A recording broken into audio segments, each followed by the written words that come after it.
Let me tell you first about AMAC. Mike Lee is around the corner, too. AMAC is the Association of Mature American Citizens, now over 2 million members strong, and I'm a member.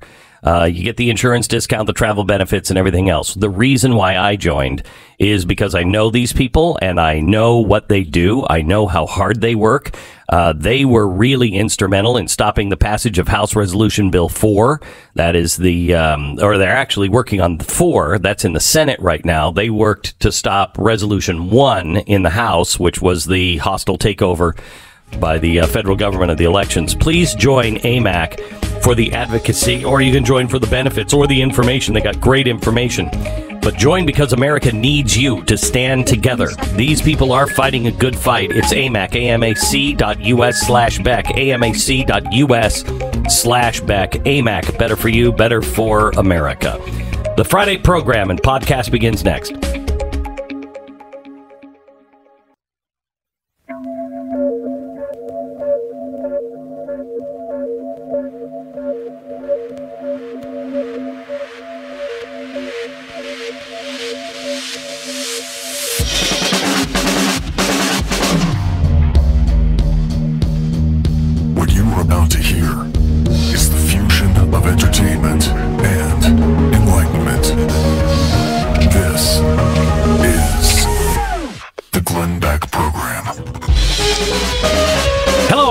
Welcome to the program. We've got a great show for you. Friday, Bill O'Reilly is coming up. Glenn Greenwald is joining us to talk a little bit about Hunter Biden and what's going on there.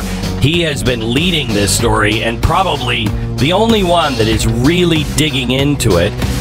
He'll be on later on the program. Mike Lee is going to talk a little bit about our fading Constitution. And we have to start with a little bit of the economy. Toilet paper and cleaning supplies and paper products. Costco is saying, whoa, whoa, whoa, you can only buy so many. Why? We'll tell you coming up in 60 seconds. The Glenn Beck Program. Isn't it time you start doing the things that you love again? You know how it used to be back in the days before you were really dealing with that pain all the time? Those were good days. It wasn't that you could just get around better. You could do everything better. And you had a lot more fun while you were at it. Living in pain sucks. Believe me, I know. I've been there. I've been in so much pain that I haven't been able to function. I haven't been able to fly. It's been horrible, horrible. All of it stopped for me. It stopped because of Relief Factor. Please try it. Just try it. My wife, I should have my wife do these commercials because she was the one who was like, I'm not going to listen to you anymore. And she sounds exactly like that. It's scary. It's scary. Help me. But she was the one who said, you got to try it. And so I did. I didn't think it would work, and it did. See if you can have the same experience. 70% of the people have that experience. Relief Factor. Try it for 3 weeks. 800-500-8384 is the number. 800-500-8384. ReliefFactor.com. All right, some things going on, and this really continues from our Wednesday night special. We've been telling you that you're not going to recognize your country, and I'm telling you, if you don't recognize your country now, in a year from now, you really won't. Everything is about to change. We are changing the way our very economy works. This is the new normal. We are being brought down to, I read an article today. This will explain it. I read an article today. By 2030, many of our roads are going to look like Cuba. And what do I mean by that? You're not going to be able to get gasoline-powered cars starting soon. And so the rural areas, the farming areas, the places in the middle of the country that won't have charging stations everywhere will be just taking their old cars and redoing them and paying really high gas prices because gas will be hard to get. But you won't be able to have the electric car, and many people won't be able to afford in 2030 a brand new electric car. And so our country is going to be split again. You go into the cities and it'll all be electric. You go outside of the cities and it will start looking more and more like Cuba. We are being pushed down into a second world kind of economy. And that is by design. Now, a lot of people will say this is because of COVID. Parts of it are, parts of it are not. Parts of it are genuinely caused by our government. We can't get people to work at the docks anymore. So we have 90 ships right off the coast of California waiting to come in. They've been there for 2 weeks, but they can't get truck drivers. They can't get people to work at the docks because you can make more money sitting at home. Everybody's worried about, what will automation do to our jobs? You're pushing automation. You won't have a job.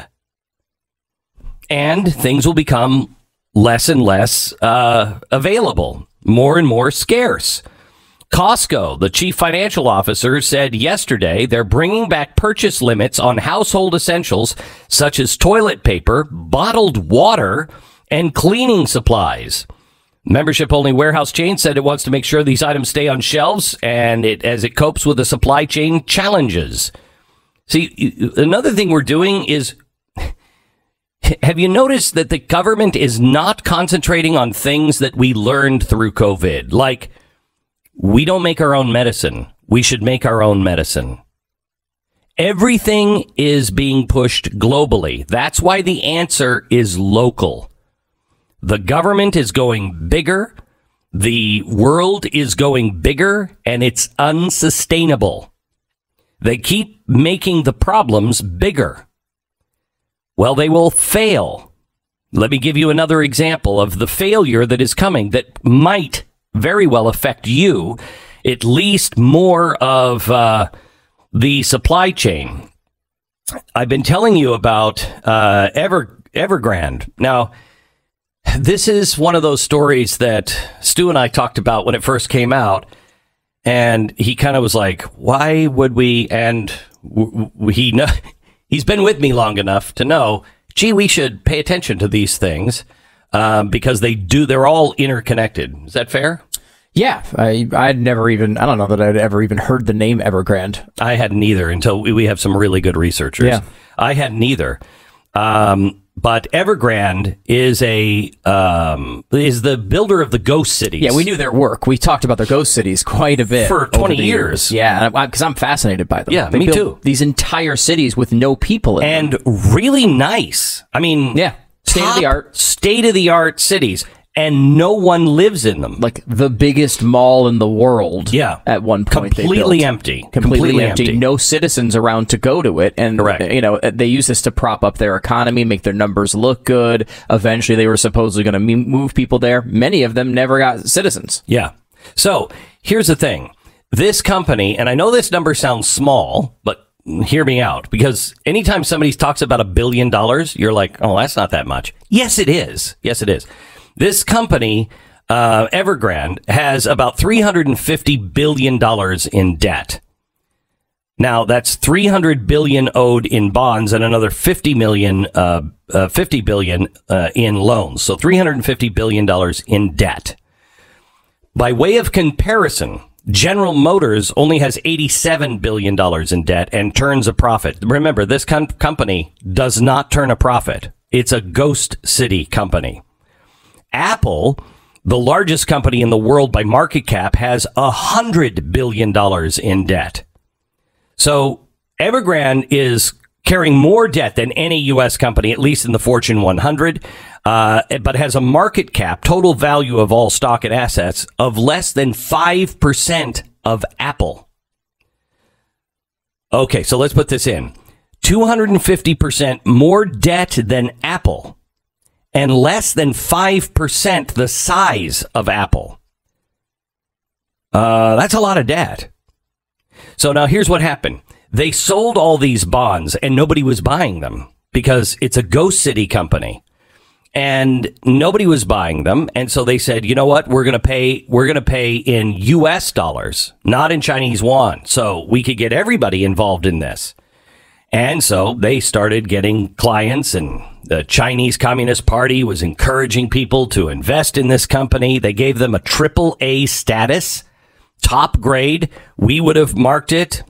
Well, at least We should have marked it junk bond. We didn't, but we didn't have anything to do with it. This is a Chinese company. But they started to get all of these people. And all of these people are demanding their money now. And they can't make the payment. So why do we even care about this? 75% of Evergrande's debt is owned by Chinese investors. We have to care because China just said yesterday, expect a coming storm because of this. What they're afraid of is the run on the banks. They're afraid of a Occupy Wall Street response. They're afraid of rioters taking over the offices of Evergrande and holding executives hostage. They're actually afraid of actual riots on the street. Now, I don't know if we'll ever see them, and God bless those people who are rioting because they'll probably all just be killed. But it's going to cause all kinds of problems for China, and not just inside the border. While everybody is focused on the $350 billion in debt, it's the derivative market that you have to worry about. Gee, what are derivatives, Stu? I thought we learned about these in 2008. Right, it's kind of like a bet on an existing product. That it doesn't necessarily function into the normal balance sheet of that product, the financial product. So right. You're betting on something, and it's kind of like a side bet on a stock or an outcome. It's not really even, there's nothing of value here. It literally is gambling. Okay? Mm-hmm. There's no, you're not betting on a product or a company. You're betting on whether or not they're going to be able to do what they say or not. And it's often funded by margin, by borrowing. So it's Correct. Not real money. It's really bad. Bet on things that are multiple times as risky as the normal financial product. These should be illegal, but they won't be because that's how the banks make their money. There are private dark pools of money, lots of money. So out of this $350 billion in bond, they believe, according to the Swiss bank, that about a trillion dollars in derivatives. That was people betting that they're going to fold or betting that they're going to make the payment. But again, as Stu just pointed out, a lot of that money is borrowed money. The biggest impact is going to be in the Asia Pacific countries, Singapore, Australia, because they put all of their money from their teachers' unions and their retirement funds. They put money into this because it was a good return, but it was a shell game, total shell game. It will reach the U.S. It will reach the U.S. if the derivatives start to fail. Banks may fail over their losses over in China, and that will create a cascading effect. For example, let's say the Bank of China, heavily invested in Evergrande, they start to fail. They take the mortgages down with it. But your pension fund invested in the Bank of China because that's a safe bank to invest in. Now, because they fail, your pension starts to fail. So the effect of this one story is significant. They're saying that this is the Lehman Brothers of China. And the United States, we are changing everything here. You have to understand, the entire economy is changing. War, one of the purposes of war is not to settle the thing that everybody is seeing on the TV screen. It is to change borders, to change financial systems, to change regimes, to change countries. And the change doesn't happen in the losing country alone. It also happens in the winning countries. It is a way to cover. There's so much pain during the war, and we are in a war right now. COVID has provided the war. And so we're in a war right now. And the greater the pain, the more you cry out for it to stop. And the longer it goes on, the less you remember of what normal was. Think about the war on terror. Do you even remember what it was really like? How many freedoms have been curbed since 9/11? A ton. But do you even really remember a time when the bank wasn't reporting you if you took, $1,000 out of the bank? Do you remember that time? Do you remember a time when your deposits were not last of line, that you, the person that put the money in the bank, you were the first creditor to be paid? Now you're the last creditor to be paid. You'll get your money from the government. You'll never get it from the bank. And you'll never be able to take it out if they're in trouble. We've lost a lot of rights, and we don't even know it yet. This is changing the entire world. Stu found a story today. Was it in the New York Times? About Bitcoin and digital Wall Street currency? Journal. Wall Street Journal. Yeah. I want you to listen to this. We're going to share it in a minute. I want you to listen to the way the Wall Street Journal is talking. It sounds like Glenn Beck 10 years ago. And it's the Wall Street Journal, not me. We'll give that to you in 60 seconds. Also, to talk about our rights and how to understand them. Mike Lee coming up in just a few minutes.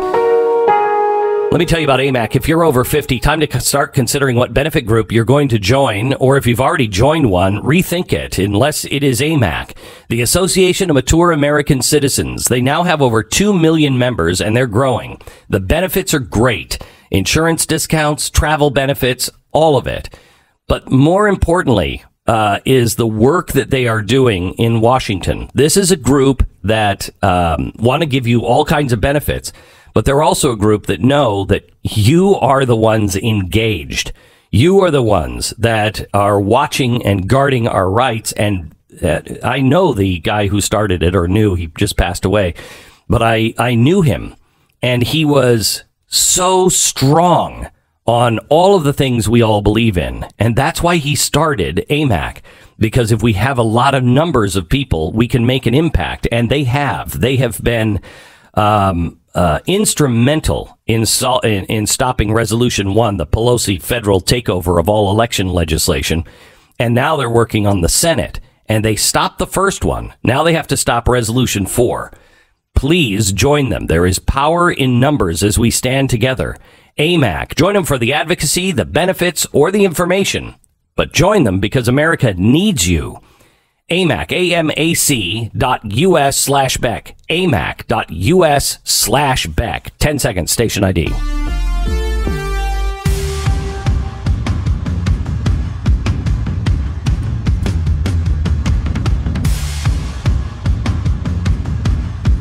We are producing a program I think it comes out in 3 or 4 weeks, and we are asking, this is the first time I think I've ever done this, anyone who can give ironclad proof that Fauci knew we were funding gain-of-function research of coronavirus in Wuhan and actively sought to suppress any discussion of it. If you are a whistleblower, we need you for our special. We would like to have someone that knows it firsthand or has proof of it firsthand. Please contact us, contact this program, and help us out, will you? Okay, let's go to the Wall Street Journal. So 2 things, actually. Wall Street Journal had a report about China, which has now made all cryptocurrency transactions illegal. Just in China. In China. And any firm overseas can no longer have anybody who's a Chinese resident have an account. Is this tied to Evergrande? Run on the banks? Probably, right? There's what people are afraid of with the cryptocurrency is you're going to take your money out of the dollar, which hurts the government. They don't have power over you or over the currency. They can't manipulate, and then they're in trouble. Yeah. Now, on the New York Times side, as you mentioned, so this is from Eric Lipton. He's a guy who writes about cryptocurrency often for the New York Times. He writes, to those who consider cryptocurrency hard to understand and aren't paying attention, time to rethink. Bitcoin may seem speculative, and yes, it is, but global financial system is being revolutionized. Nature of money is transforming. This is a big deal. his story is about regulators racing toward first major rules on cryptocurrency. The government's trying to get involved in that. Because the government is going to a U.S. digital dollar. They are going to a digital dollar. That is mentioned in the story as well, it doesn't say they are doing it, but it says that they are seriously considering it and trying to figure out how to do it. They are. I'm telling you, they are. I mean, you've mentioned this a bunch of times, and it's just... There's no confirmation of it yet. Right. But the Fed has been doing all kinds of research and work on it, and it only makes sense. Use common sense. This is the thing they have to control everything. And Eric Lipton is not an opinion guy. And the reason why I think this is important is he's stating this as he's writing news articles about cryptocurrency. He says, this decade will be remembered as the era where the nature of money was radically transformed in the world. You are living it. So it's almost like the 100 years of the Industrial Revolution will be compacted into a 10-year period. It does. It does seem like that, doesn't it? Does seem like that. Yeah. These are the days we talked about, I warned about. These are the times that will try men's souls. The nature of money is being changed, and that will mean everything. It will go to, as I pointed out on Wednesday's TV show, that will go to how much money is your money worth. If you had a retirement fund, how can you retire if you only have 60% of your retirement fund? They just lop off 40% because there's a new currency. This is coming. This is coming. So what's going to happen with cryptocurrency? Well, currently they're basically trying to come up with rules here. And you're in that point where the big players in the industry are going to the government and being like, look, we know you're going to do something. Can we at least make it less insane? And so they're trying to figure out a way to craft it so it doesn't destroy the industry. We've seen the other side of this in China, right, where they're just turning it off. They're saying no more cryptocurrency transactions. They're all illegal in China. We don't want that to happen in the United States, and a lot of people are heavily invested in that are big power players that don't want it to happen as well. So I doubt that's going to happen. However, they're trying to come up with something sensible that can keep the financial system together. Mike Lee next. This is the Glenn Beck Program. American Financing, NMLS 182334, www.nmlsconsumeraccess.org. My gut tells me it is time to bat down the hatches. 2 days ago, the Fed said that they are going to raise interest rates. That is, I mean, I don't know how you do that and keep this delicate economy going. They're also saying that they're not going to, they're starting tapering. They're not going to, buy as many bonds and stocks and everything else. Last time they tried that, the economy started to fall apart and they went right back to it. It's a trap. Here's what I want you to do. Please batten down the hatches. Please batten down the hatches. If you have a high interest loan, get out of it. If you have credit cards, pay them off or put them into a consolidation loan and pay them off as soon as you can.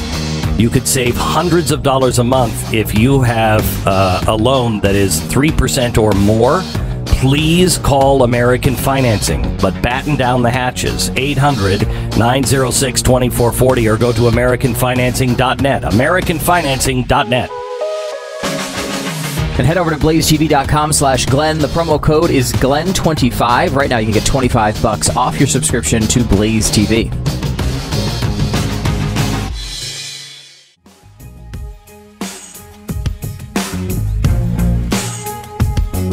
This is the Glenn Beck Program.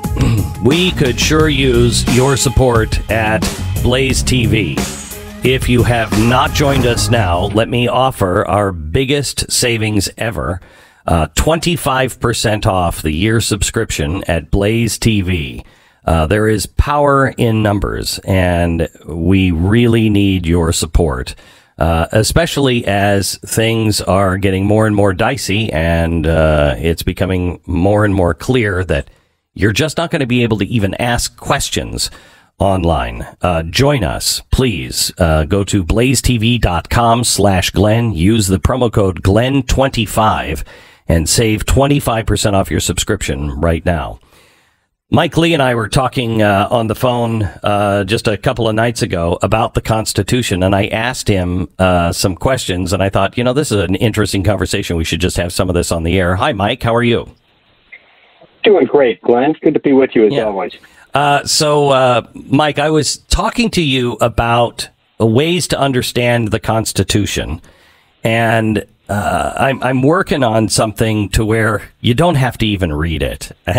And I know you don't recommend that, but people have to start to understand what the government can and cannot do. And I was talking to you about we loan our rights out, or we give our rights to the government to lend them so they can do the things that we can't do ourselves. For instance, police. We have the right to defend ourselves. We have a right to stop a person from robbing us. We have a right to stop somebody from stealing our stuff. We even have a right to a citizen's arrest and holding somebody until the authorities arrive, and the authorities are using the power that we give them to then take them to trial, etc., etc. We don't have the right to string somebody up, but if we were alone and we were just a bunch of individuals with no government, we would have the right to collectively get together and judge a person, and hopefully it would be fair, and then execute the punishment. Correct or not correct? I think that's correct. Look, all of us are born with certain natural rights, certain God-given rights, fundamental rights that guarantee that we should have the ability to live our lives and to have the protection of life and liberty and property. Government is there to protect those same things, to stand in for us so that we can live our lives and not have to worry constantly about protecting that which is ours. And when we bring government in, we don't give government more power than we ought naturally, morally, to have on our own over our own fellow beings. And so government is there more as a surrogate and security guard than it is a parent. And in fact, Alexis de Tocqueville observed something like this as he was touring America in the 1830s and explaining why our revolution seemed to have taken hold and embraced liberty, while the French not so much. He said, you see, when government steps into the place of a parent, it's preparing children for perpetual childhood and adolescence. Parents, of course, are preparing their children for adulthood. But when government acts that way, it's preparing them for captivity. That's not what we can ever have. So that really is what the Declaration of Independence was about. So this is what led me to this thing that I'm working on. Is Joe Biden said, it's my job to protect you. And he was talking about the virus. And I thought, no, it's not your job to protect us. It's our job, along with our doctors, and it's my responsibility. Nowhere in your job description does it say you need to protect me outside of military, invasions, et cetera, et cetera.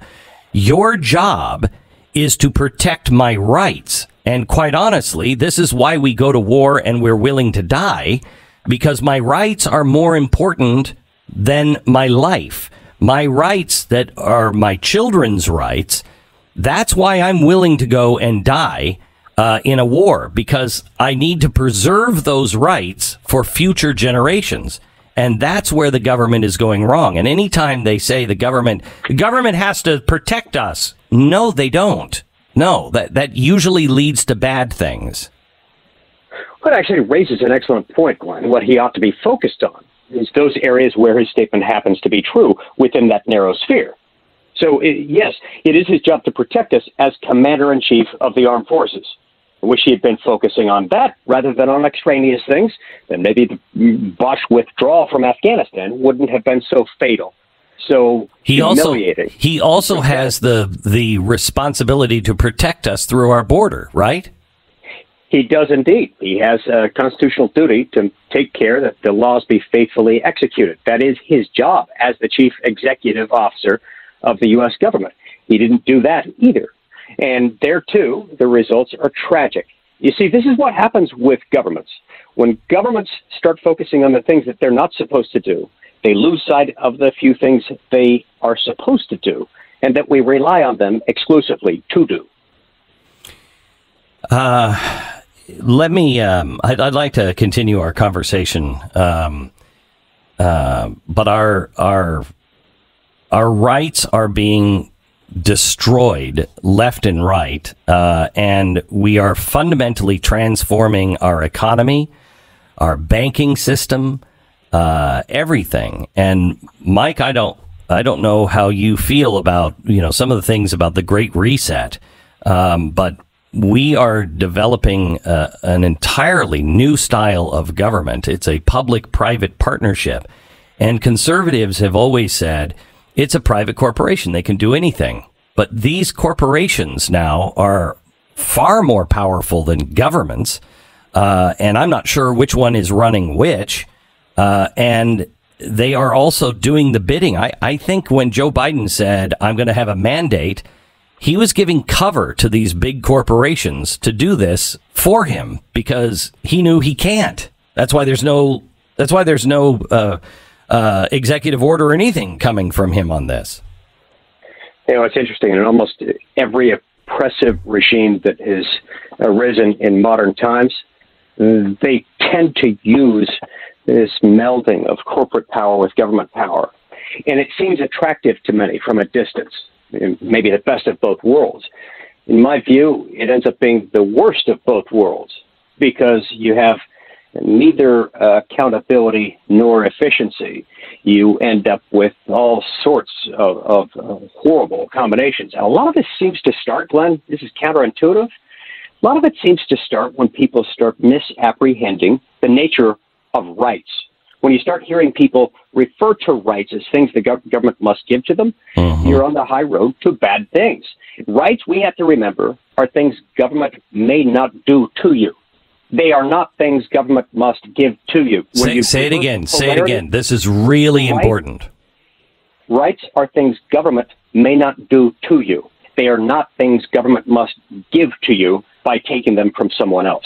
Once you depart from that central premise, and from the central premise that government is basically just there to make sure we don't hurt each other, or take each other's stuff, or fall vulnerable to those who would harm us as a society from the outside, then we are on the high road toward tyranny.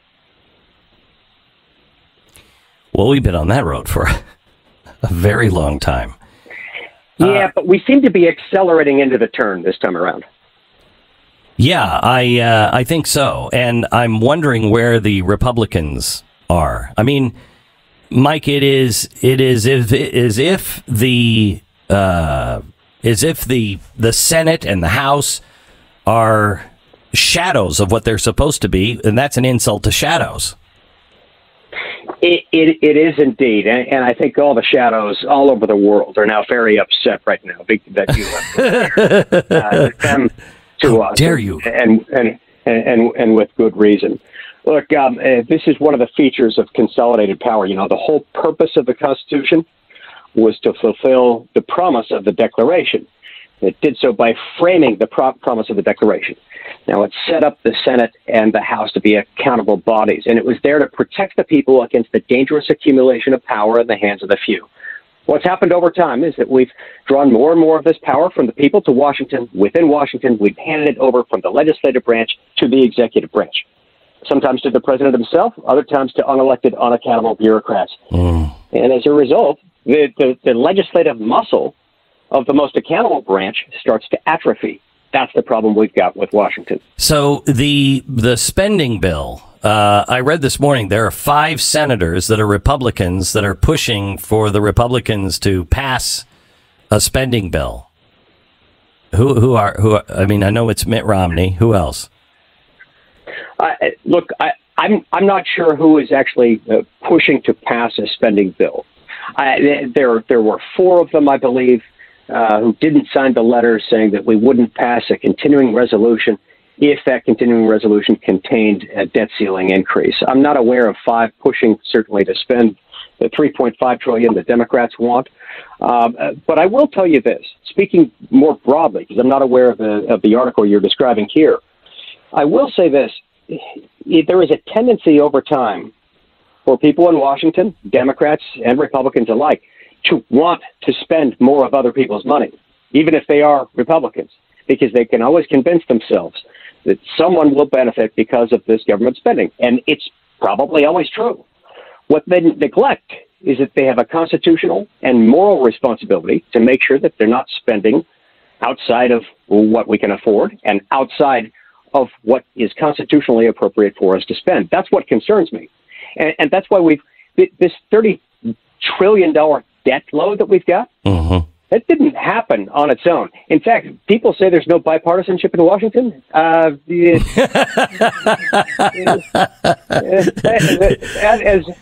we would say in the courtroom, that assumes facts not in evidence. Yeah. Because you don't get to be $30 trillion in debt without a whole lot of Republicans agreeing with a whole lot of Democrats to spend more money than we've got. Senator Mike Lee, thank you so much for being on the phone and all of the hard work that you do. You are a true statesman and a guy who is standing true with your oath and the Constitution and Declaration, and I can't tell you how much I appreciate it. And I think I am not alone in that. Thank you very much. Thanks so much, Glenn. I really appreciate it. And your listeners can follow me at leeforsenate.com. Thank you very much. Lee for Senate. By the way, I think he is. I mean, he's got so many people coming out to run against him. It's like everybody's running against him. I don't think he has any serious challengers. They seem to be clowns, but maybe that's just me. Lee for Senate. Real estate agents I trust when it comes to buying and selling homes. How's your experience been? If your answer is anything better than rocky, I commend you. There's nothing more frustrating than having to deal with a mediocre real estate agent, especially considering that you're buying and selling your most precious asset, probably the most expensive thing you'll ever buy. A number of years ago, I got so frustrated with the whole process, decided that, I got to look into this and see if I can change it just for my own, buying and selling of houses. How do you even know who a good real estate agent is? Well, we figured it out. We were working with some of the 500 best real estate agents in the country, according to the Wall Street Journal. And I started asking them, how do you judge? How do you know? We found out. We put this whole list together, and now we go out and interview real estate agents for you, so you don't have to. It's a free service to you. I do want you to interview them, make sure that you think that our judgment is sound, but it's a free service. So all you say is, I'm selling a place here, I'm trying to buy a place here. We'll find the people that have the best practices in those areas and the best track record. realestateagentsitrust.com. That's realestateagentsitrust.com. This is the Glenn Beck Program. Oh, this is insane. A Washington State school has decreed that students must view lunchtime as a dangerous time for all. The school said that they can lower their mask to take a bite or a drink and then raise it to chew, swallow, or talk. This is a quote. Our cafeteria has a fantastic airflow system and children are spaced out apart. And when over 100 of them are in one large room, the cafeteria and gym combined, we need to treat lunchtime as a dangerous time for children. Dangerous time for all. You've got to be kidding me. So weird. This obsession. Remember, one of the things that people, I think, don't realize here in the United States is that none of this is happening in Europe. In Europe, we're the only ones not masking kids like this. It's only happening here, which is very strange, right? I mean, you'd think they're supposed to be ahead of us. They're more progressive, quote unquote, than we are. All these issues we seem to have, they hit Europe first, typically. And also, we should point out, too, they got hit by the virus first.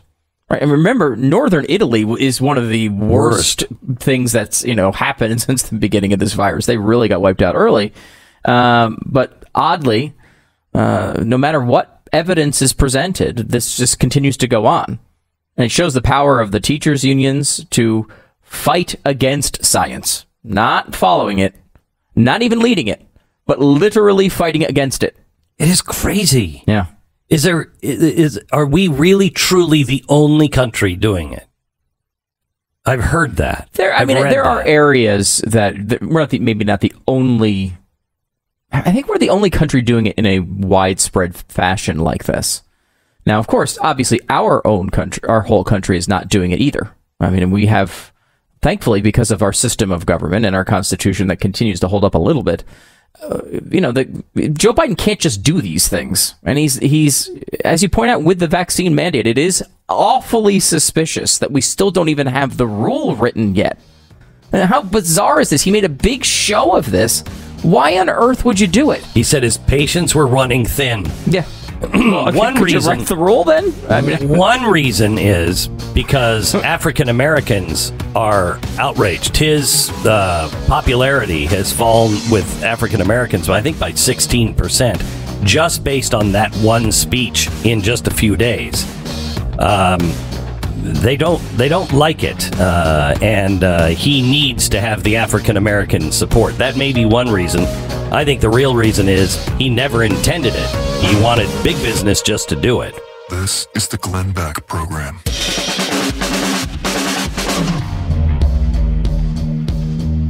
What you are about to hear is the fusion of entertainment and enlightenment.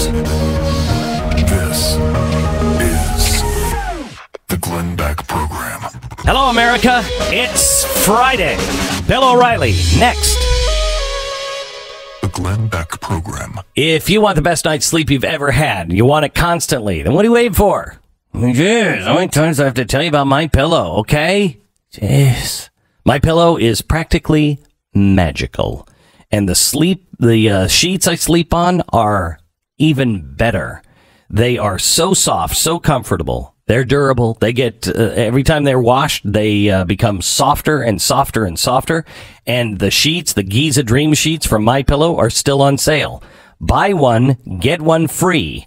When it comes to great prices for a great product, MyPillow does not disappoint. I will tell you, I think these are the best sheets I've ever slept on, especially for the price. The price is unbelievable. A billion thread count. I don't know how many threads are in this. I just know it's the softest sheet I've ever slept on. MyPillow.com. Click on the new radio listener specials. Check out the buy one, get one free offer on Giza Dream Sheets. You'll find deep discounts on other MyPillow products. Enter the promo code BECK, and you'll get the discounts. Buy one, get one free with the Giza Dream Sheets now at MyPillow.com or call 800-966-3117. 800-966-3117. Get them now. MyPillow.com. Mr. Bill O'Reilly. The author of, I don't even know, the 10th book in his multi-million selling Killing series. Killing the Mob is the latest, and Bill O'Reilly is just joining us now from BillO'Reilly.com, where you can watch his No Spin news every night at BillO'Reilly.com. All right, Bill, biggest story of the week. Biggest story of the week, I would think, would be the polling that shows at this point in history, more people would vote for Trump than Biden if they ran tomorrow. That's a pretty big turnaround, don't you think? Well, seeing that it's only been 8 months, yeah. And I mean, there's a spate of articles about how Democrats are panicking because they're not going to get their socialist agenda passed now. When a president starts to weaken, it's like anything else in the power circles. When opponents they sense weakness, then they become more aggressive. Mm-hmm. And so the people who don't like Biden, and there are a lot of them, are now saying, this guy's such a screw up, and he's never going to come back. It's never going to get better, so let's bury him now. And so the people in the Democratic Party who are not real thrilled about being socialist, they now have an excuse not to pass this insane spending bill. Yeah, what's weird is those people that don't like Joe Biden and are now empowered to do stuff, doesn't seem like any of those people are Republicans. They're still just asleep. They're just you look, there is an anti-Biden movement in America, and it's fairly strong, even though you don't hear it on the corrupt corporate media. So they shut that down, with the exception of Fox and Newsmax and the right-wing networks. You don't have any regular networks anymore. Isn't that interesting? Mm-hmm. It's either left-wing or right-wing. You don't have any, well, hey, come over here and we'll, like, tell you what's happening in the fairest way possible. Oh, no. We can't do that. Come on. We have to take a side. Right. But the momentum, if you want to use a sports cliche, is on the side of the anti-Biden people. And even though the corporate media hates that, they hate it. What are they going to do? You got 15,000 foreign nationals under a bridge in Del Rio, Texas.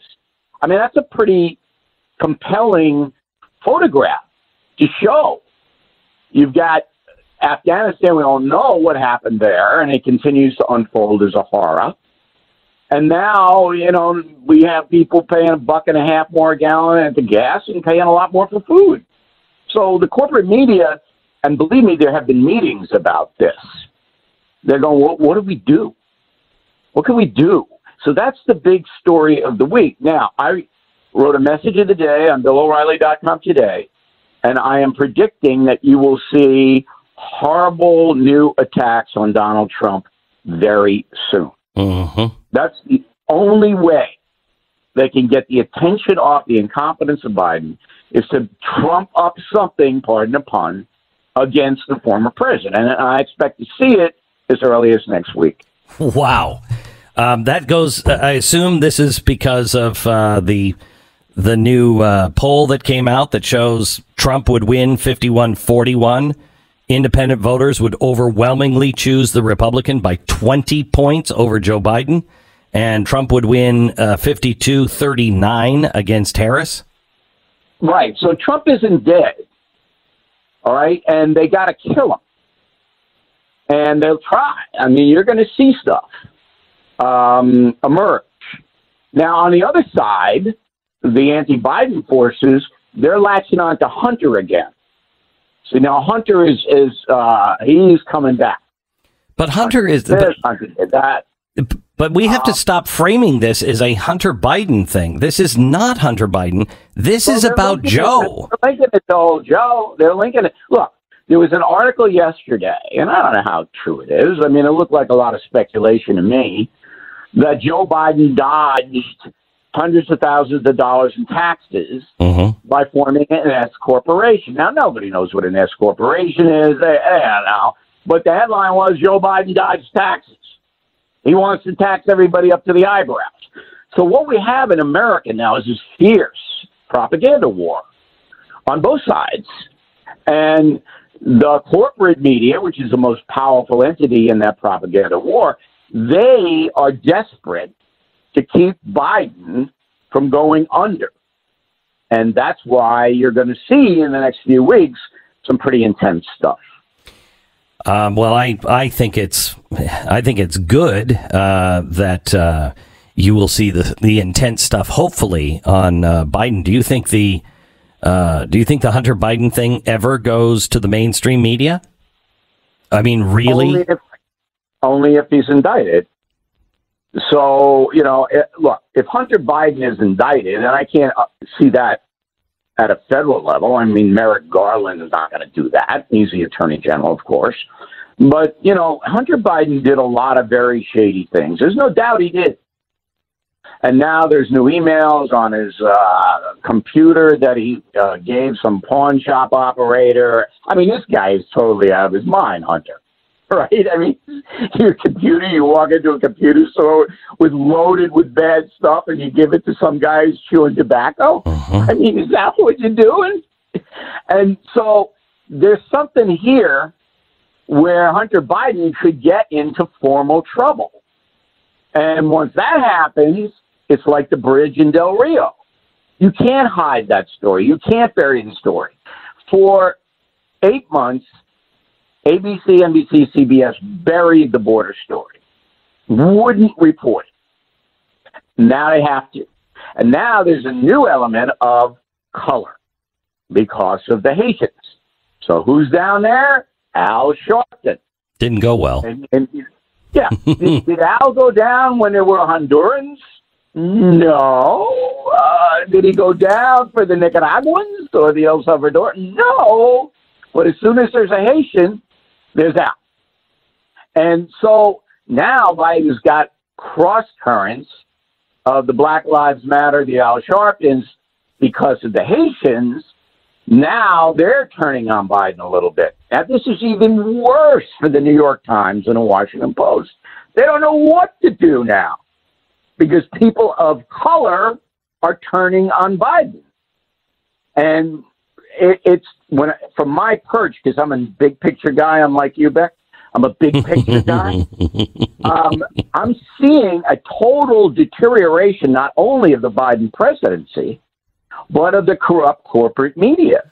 Well, they don't know what the deuce to do. 73% of the American public in the latest poll I saw blamed the media for this debacle down on the border because they said that, I mean, they blamed Biden, but more of them also blamed the media because they said they never covered it until now. And if they would have covered it, we would have been forced to pay attention. Folks. Good for the folks. You know, we often talk about people not paying attention and being prisoners to their cell phones. But I think that after a while, when the situation becomes so irredeemable, and this applies to Afghanistan and to inflation, that even the dimmest among us, which would be probably Beverly Hills, Hollywood, they start to go, oh, well, maybe we're on the wrong track here. You know, it's just good for the folks. Let me ask you about the COVID mandate. A week ago, Biden came out and said his patience is running thin. He's going to be mandating these vaccines. And then nothing happened. Why? Because he doesn't want to get into a Supreme Court fight. So Biden can mandate federal workers. They have to take the vax because they're employed, and Biden's in charge of the federal government. So he can do that, and he's not going to lose legally. But once he starts to tell Sally in Des Moines, Iowa, that she has to be vaccinated and so do her children, then Biden is into Supreme Court territory. And I think that the Democrats and the progressives and the people who run Biden know they have a better than even chance of losing. Because it's unlike smallpox and measles and things like that. The vaccines are not locked down. They will be as they get perfected, but not quite yet. And so the argument can be made that, look, you're forcing people to take a vaccine they don't want, and they're not really protected from COVID, and look at all the breakthrough and crossover cases. That's enough. So Biden knows that he can't mandate, and if he did, there would be rebellion like there is in Australia. Be keeping an eye. Australia is just like America, by the way, very similar. And there's riots in the streets there now. Right. Because what the Australian government's doing. Well, the Biden administration, when he came out and said, I want mandates, the number of people that got vaccines actually has gone down pretty dramatically. He is. You're in the zone now where the persuadables have been persuaded. So you've got 30 to 25% of Americans who you can't persuade them. They're not going to take the vaccine unless, draconian measures. I don't think. I got news for you. I don't think so. I think that by him coming out and saying we're going to do a vax mandate, and my patients are running thin. It's that day that he said that the vaccine, the people getting vaccine, those numbers went down.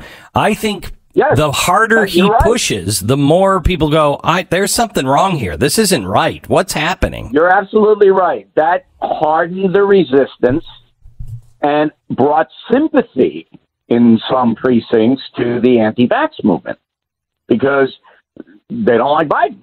I mean, conservative people don't like Biden, but the untold story here, and I'm writing a column partially about this on Sunday, again, BillO'Reilly.com is where I am, is that the African American community is by far the most anti-vax community in the United States.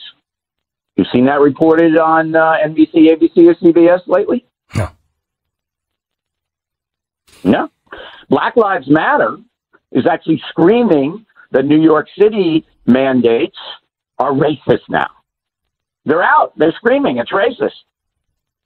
So Black Lives Matter has now allied with the anti-vax movement. It's unbelievable, but it's true. We have some audio on that. Let me play the audio. All restaurant industries, the service industry, needs to wake up to the realities that these mandates are unconstitutional. That's right. We need to stand up against them. Because those that are against us, thinking that we are either anti-vaccine, and whether they are or not, I don't care. The thing is, I am pro-choice. If they want to choose to get the vaccine, and if they want to deny it, they should have the choice to do so. Right. So if you mandate and you push them out of your industries, out of your restaurants, my people are discriminating. It's the same as it was back in the 50s, 60s, 70s, 80s, 90s, 2000s. Now, has it changed? He kind of sounds a little like me. I don't care if you're going to get it or not. It's not right. You should have a right to choose. Is that the Black Lives Matter spokesperson? Yes, it is. Okay, because he didn't ID him. I think his name is Hank Newsom. He is not related to Gavin in California. Yeah, I would love to see that family reunion if that were true, though. Back with more Bill O'Reilly in just a second. Let me tell you about Relief Factor, a little bit about Bobby, because Bobby's story is remarkable. Bobby had the luck of Humpty Dumpty, at least at first. He had a really bad fall, broke his ankle, his knee, ripped 2 tendons in his leg. Doctor told him never walk again. And for a while, it looked like it was right. Pain was so intense he couldn't walk. But Bobby's not one to take no for an answer. And what's more, Bobby had heard about Relief Factor. Guess what? Bobby's walking today. Relief Factor helped him conquer the pain and work through it and get his life back. Relief Factor, not a drug, but it was developed by doctors. And about 70% of the people who try it go on to order more. You can order the 3-week quick start trial pack. It's $19.95. Take it 3 times a day. Take it consistently. And if in 3 weeks you're not starting to see some difference in your life, stop taking it because it's probably not going to work. But 70% of the people that do that go on to order more month after month after month. I've been taking it for 2 years or so. ReliefFactor.com, 800-500-8384. ReliefFactor.com, 800-500-8384. 10-second station ID.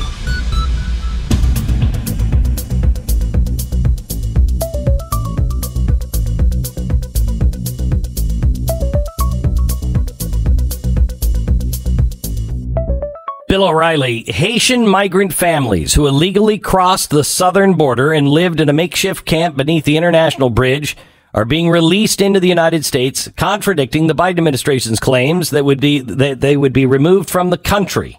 Buses come from the processing centers throughout the region where migrants who have been waiting for days under the Del Rio Acuna International Bridge are transported and processed into the system. From there, they are either released into the U.S., if they make a credible claim of fear of returning to their home country, or flown back to their country of origin. Greyhound buses arrive at a gas station at 11:30 and 5:30 p.m. daily. The buses take passengers directly to San Antonio, Texas, roughly 2.5 hours away.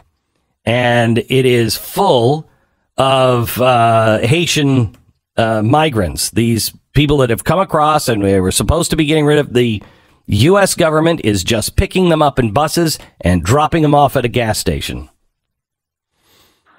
Yeah, so the Biden administration, as usual, doesn't tell the truth to the American people. If you're a single Haitian male, they won't let you in. But if you're a family, a father, mother, a kid, they will. and you will get to go where you want to go, just as most of the other 2 million people have crossed into the USA since Biden has been in office. Most of those people are scattered around the country now. So that's the truth. Biden administration will never tell you the truth. And what people should understand is Haiti is the worst place in the world. Have you been to Haiti? I've been there a couple of times. I have been. It's horrendous. It's the worst. Right. Yeah. The United States since 2010 has spent $5 billion with a B in aid. Other countries have spent $13 billion in aid, and Sean Penn and his crew have raised $3 billion privately, all right, for a grand total of $22 billion, and not one thing has improved in Haiti. Not one thing. And the people of Haiti know it. It is completely corrupt. Completely corrupt. But it is not a political situation there in the sense that these Haitians, if sent back, are going to get beheaded like they would in Afghanistan. Correct. This is poverty and corruption. So, you know, if you're going to let every person in the country who lives in a corrupt, poor nation, then a United States ceases to exist.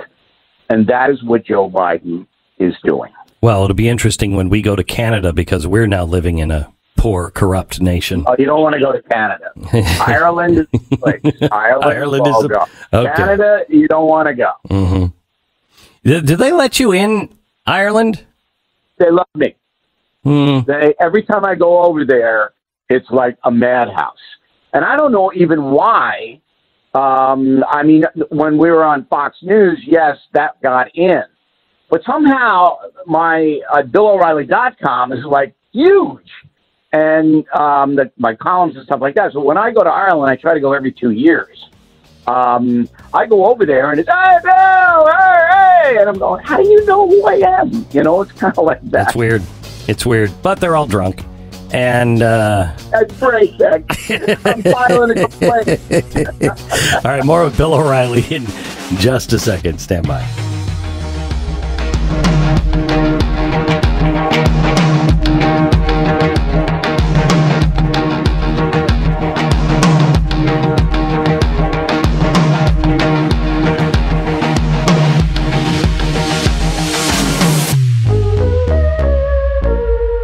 This is the Glenn Beck Program.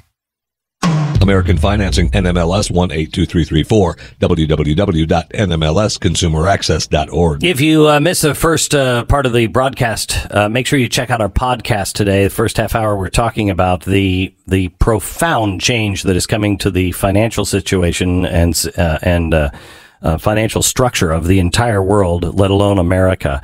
It is time to please look at your finances. Can you save any money? Can you take your interest that you are paying on your credit cards or on your house? If you are paying more than 3% on your house, you're paying too much. And interest rates, according to the Fed, are going up soon. They have cut over a year off of their promise not to raise interest rates. They know inflation is coming, and it's coming hard. Please get your world in order by calling American Financing and see if they can help you with your finances. Save money, pay the debt down, and get out from underneath all of that high interest. It's American Financing, 800-906-2440, AmericanFinancing.net. And BlazeTV.com/Glenn. The promo code is Glenn25. You can save $25 off your subscription to Blaze TV. More with Bill O'Reilly next.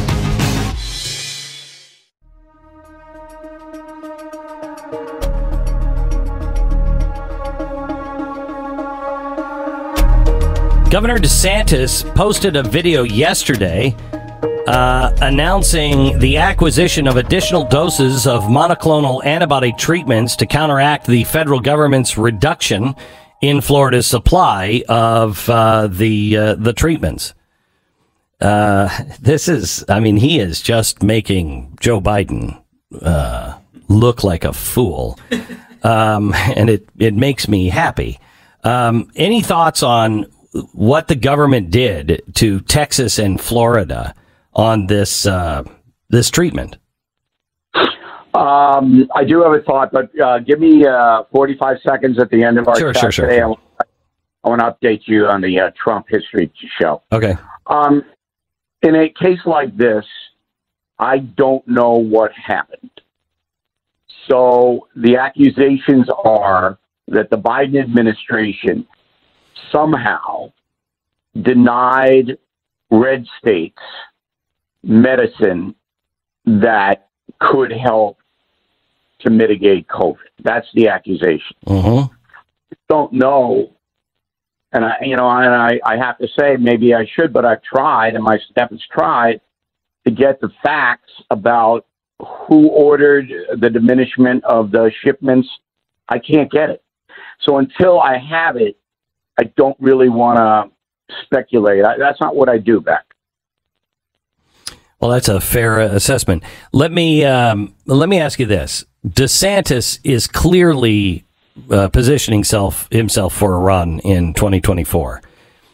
I'm asked this question all the time, and I answer it the same way every time.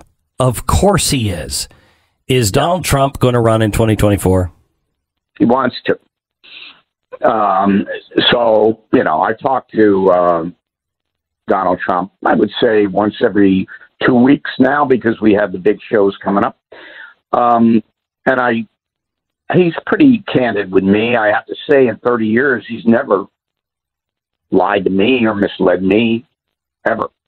Now, I have I think, unique relationship with him because he knows that I'm a no BS guy, and if you lie to me, it's not gonna go down well. But he wants to run, and he is looking at possibilities. Nobody in the Republican Party wants a big primary shootout like last time. Mm-hmm. That's the big thing. So Trump, everybody knows what Trump did to Jeb Bush and Little Marco and Lion Ted. I mean, do we want to go through this again? Not really. No. There isn't a Republican in the country that wants that. So there are discussions. The three names that are prominent now, and there'll be names added to this list, are DeSantis, Senator Scott from South Carolina, and Governor Nome from South Dakota. So those are the three that want to run for president and are positioning themselves to do so. How that shakes is impossible to predict right now.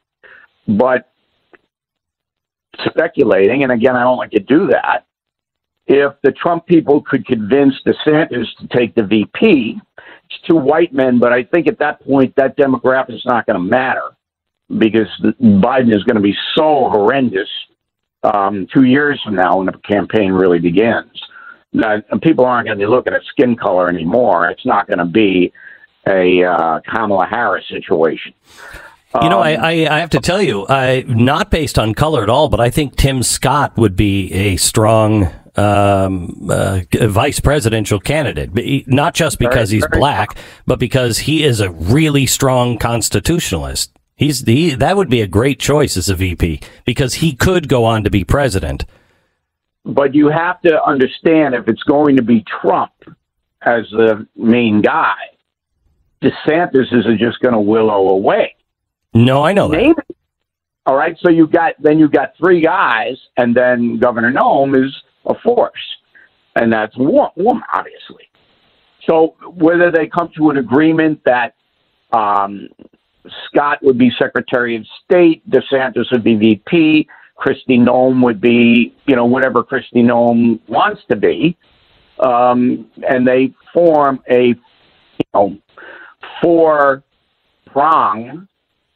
then that would solve the problem. But that's a big if. So,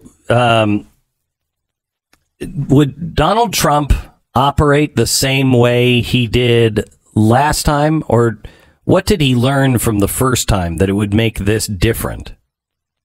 What did he learn? That's very hard.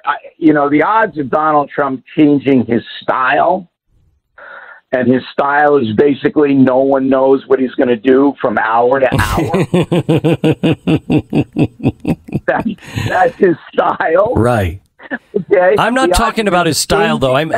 There is one thing that concerns me is he has a right to be vindictive and just take them on.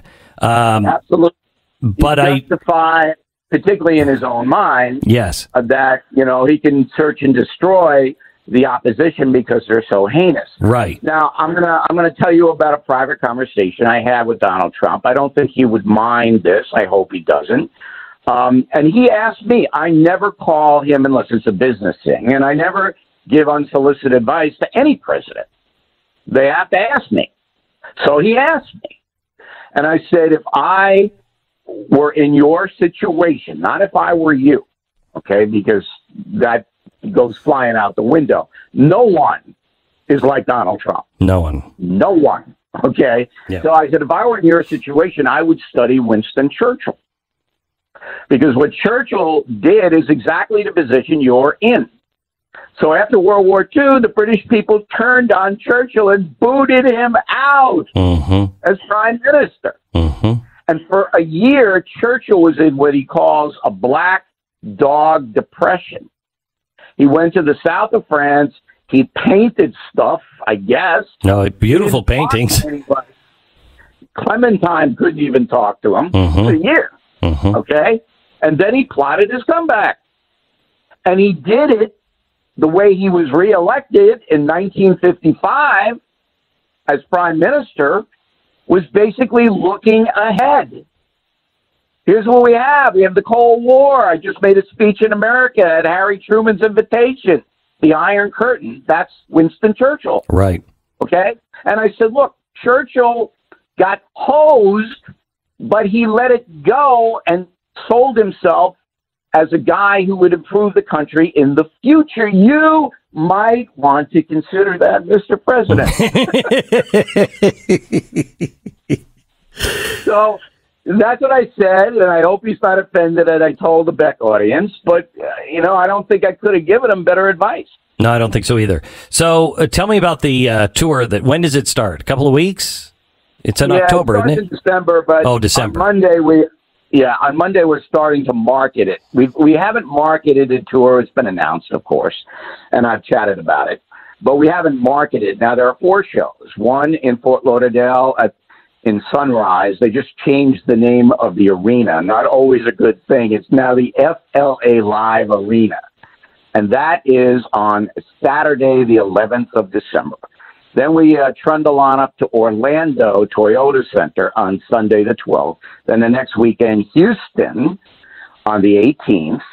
And then Dallas, the American Airlines Arena on the 19th. And that's the show Beck will be at if you want to mob him for autographs. So on Monday, you're going to start to see spots, Beck. You'll see them because they're going to run in the Dallas-Fort Worth area. About the show. And what the message I'm getting at is now all the VIPs for all 4 venues are sold out. All right. But there are still nice seats available if you go this weekend, Ticketmaster, or the arenas themselves, or BillO'Reilly.com. We'll link you right over. And it makes great Christmas gifts. What better Christmas gift if you like Trump, but even if you don't like him? This is a history tour. No BS. I'll tell you. Happened? I tell you, Bill. I talked to Donald Trump this week. He was on the program with me, and he was. I miss him. He is so funny, and I miss his frankness of just calling bullcrap. Well, you can imagine O'Reilly and Trump together on one stage. Yeah, anything could happen. Anything could happen. Yeah, no, it did. And then we're going to take Q&A from the audience. So what I'm trying to tell everybody is even if you don't live in Florida or Texas, this is a once in a lifetime. This will never happen again. And so you might want to check that out, think about it, and I hope, everybody comes in this weekend because those shows are going to be great and they're all going to be different. Bill O'Reilly and Donald Trump.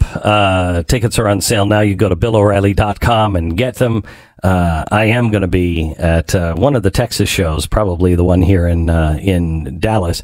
and it will prove to be enlightening and very, very entertaining.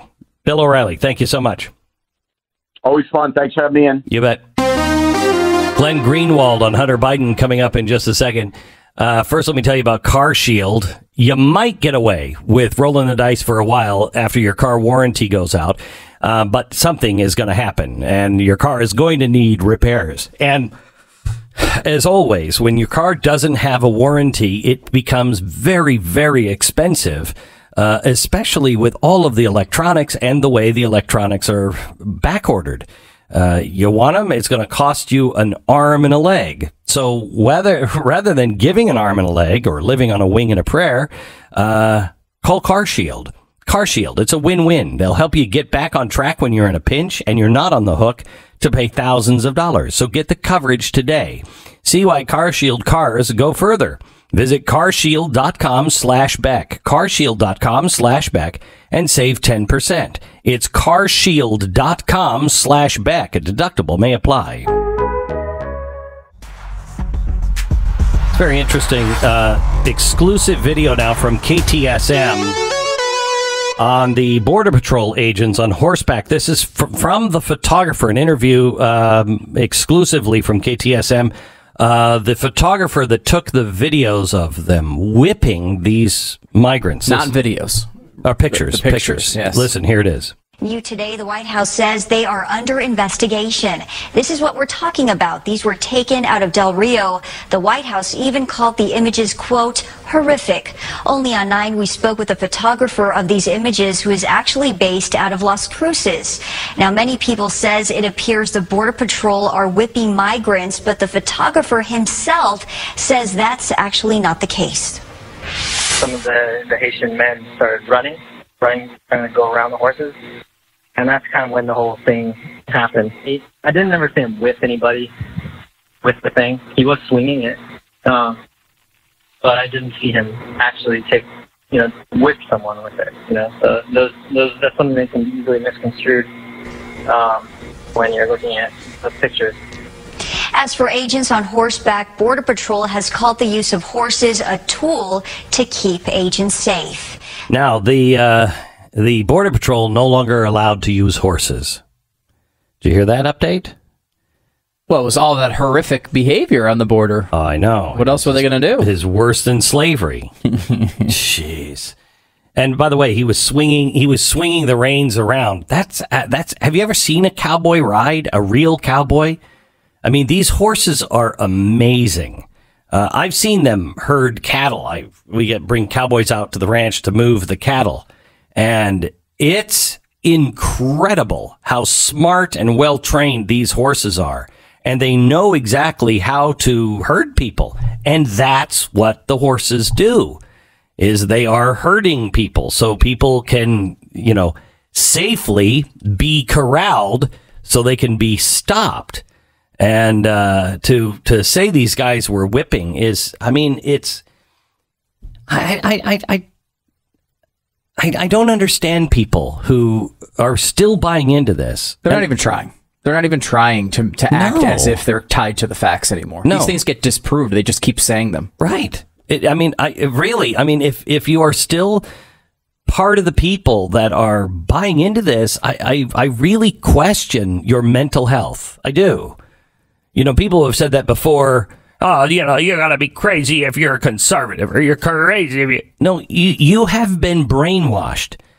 If you look at these pictures and think that this is as bad, if not worse, than slavery, and that this is whipping these Haitian immigrants, I wonder how you tie your shoes. Yeah, you're talking about the Maxine Waters comments. Yes. She said that. I was talking to Andrew Wilkow, who was on Blaze TV yesterday, and he's like, look, I'm not saying I'm anti-vaccine, but I am anti-Maxine.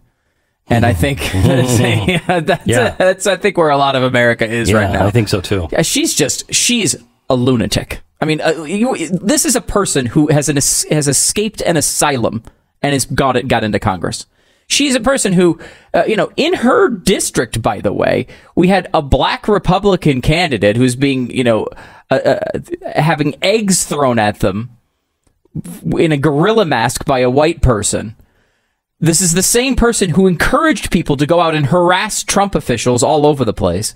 Now she's saying a person on a horse who is trying to stop a person from illegally crossing back into our country after leaving to get takeout food from like Chili's. There's never been a genocidal act that has occurred with takeout food from Applebee's. That's not a thing. He's literally holding bags of takeout food. I mean, come on. It's so ridiculous and it's so hyperbolic. But, there are different levels of this. Jen Psaki is just lying. Maxine Waters is certifiably insane. I won't give respite to the insane. I'm sorry. That's not. It is.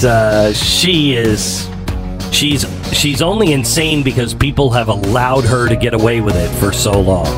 Glenn Greenwald coming up next. This is the Glenn Beck Program. New proof emerges of the Biden family emails. A definitive account of the CIA media big tech fraud.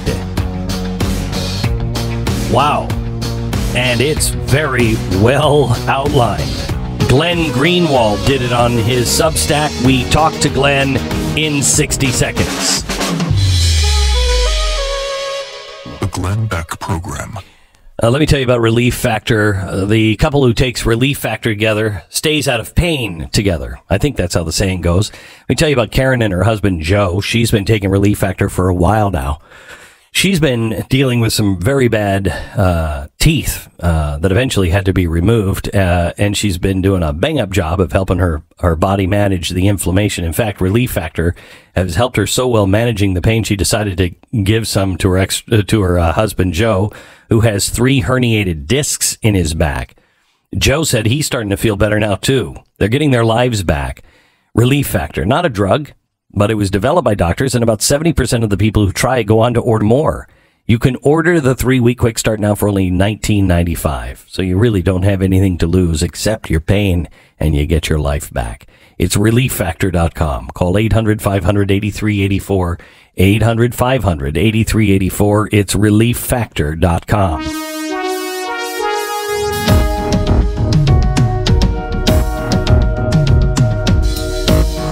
Glenn Greenwald should be joining us any minute. Let me just read some of this report. A severe escalation of the war on a free internet and free discourse has taken place over the last 12 months. Numerous examples of brute and dangerous censorship have emerged. The destruction by big tech monopolies of Parler at the behest of Democratic politicians at the time that it was the most downloaded app in the country, the banning of the sitting president from social media, the increasingly explicit threats from elected officials in the majority party of legal and regulatory reprisals in the event that tech platforms do not censor more in accordance with their demands. But the most severe episode of all was the joint campaign in the weeks before the 2020 election by the CIA, big tech, the liberal wing of the corporate media, and the Democratic Party to censor and suppress a series of major reports about the then presidential frontrunner, Joe Biden. October 14th, and then on October 15th, 2020, the New York Post, the nation's oldest newspaper, published 2 news reports on Joe Biden's activities in Ukraine and China that raised serious questions. Glenn Greenwald is here to tell us all about the conclusion. Glenn, how are you? Hey, Glenn. Great to talk to you again. Good. You sound like you're in some foreign distant land. Are you back down in Brazil or are you someplace else? Yeah, I'm in Brazil.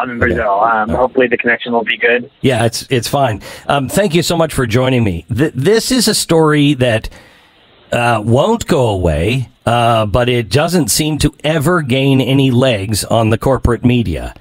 Tell me about the campaign that happened. between the CIA? Well, Go ahead. Yeah, so when the New York Post first reported the story, as somebody who has worked many times on large archives of documents and had to stake my reputation and my career on verifying that they were genuine before reporting them, something I did when I reported on Edward Snowden's archive about the NSA and with WikiLeaks many times, and also a big story in Brazil when I got a large archive. It was obvious to me that the evidence was overwhelming that these documents were authentic. It had every indicia of authenticity that was reported by Fox News, the New York Post, the Daily Caller, and others. But the rest of the media, the corporate media, ignored that evidence and tried to lead everybody to believe that the documents were forged, that they were fake. And the biggest gift they got was when the CIA, a bunch of former CIA officials like John Brennan and James Clapper, issued a letter saying that they believed that the archive was Russian disinformation, which has two claims to it. One is it came from Russia, but the second, it's disinformation, meaning the documents are fake, and therefore you shouldn't pay attention to them. And in that letter, Glenn, the CIA operatives admitted they had no evidence that it came from Russia or that the documents were fake. They just said it's kind of just our sense that this is the case. Let me read it exactly. We emphasize that we do not know if the emails provided by the New York Post or President Trump's personal attorney, Rudy Giuliani, are genuine or not, and that we do not have evidence of Russian involvement. Just that our experience makes us deeply suspicious that the Russian government played a significant role in this case. Wow. That's just your gut then. Exactly.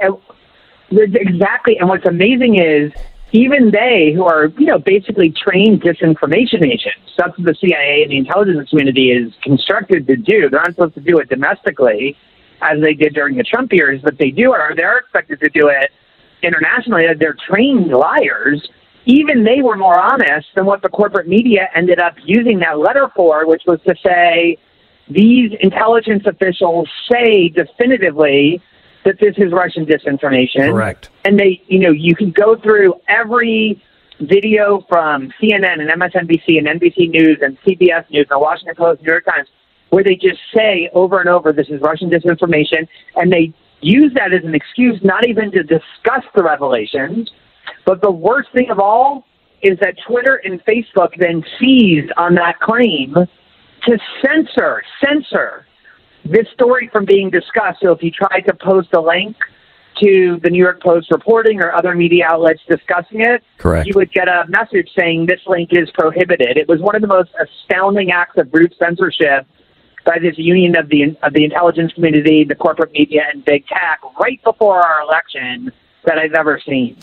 So Glenn, where does this story go from here? Because these emails are coming out. We're getting more and more.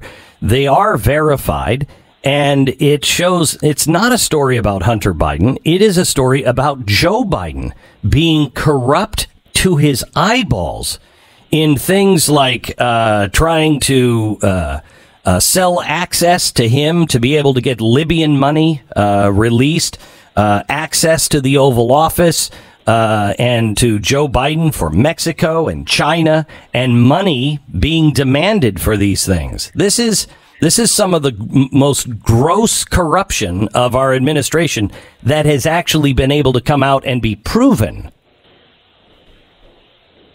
I think for me, the biggest corruption, the worst corruption, is the journalistic corruption. So the reason we're talking about this story again, aside from the new emails about what he did in Libya, which are extremely incriminating, is because, as I said, from the beginning, there was evidence and proof that these emails were authentic.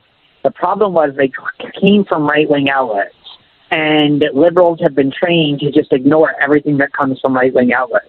What we have now is a new book by a young, actually courageous reporter who deserves a lot of credit, Ben Schreckinger, who works at Politico as mainstream of an outlet as it gets, obviously no friend of the right wing. Right. And in his book, which is all about investigating the Bidens, he spent months doing really deep dive reporting to try and find the proof about whether these emails, the key ones, not the like ancillary ones about Hunter Biden's personal life, which personally I don't care about, Right. but the substantive ones about Joe Biden's deals in China and his interference in Ukraine on behalf of Burisma, which is paying his son $50,000, the actual corruption of Joe Biden, he proved with months of reporting that these emails are accurate. And here's the thing. If he had proven the opposite, if he had, through these months of reporting, had gathered proof that these emails were actually forged, he would be the biggest star in American media right now. He'd be on Good Morning America and the Today Show and every single program. But because his reporting proved that the media lie and that these emails are authentic, he has not been on one of those shows, NPR, CNN, any of the networks. And in fact, Glenn, they won't even mention his book.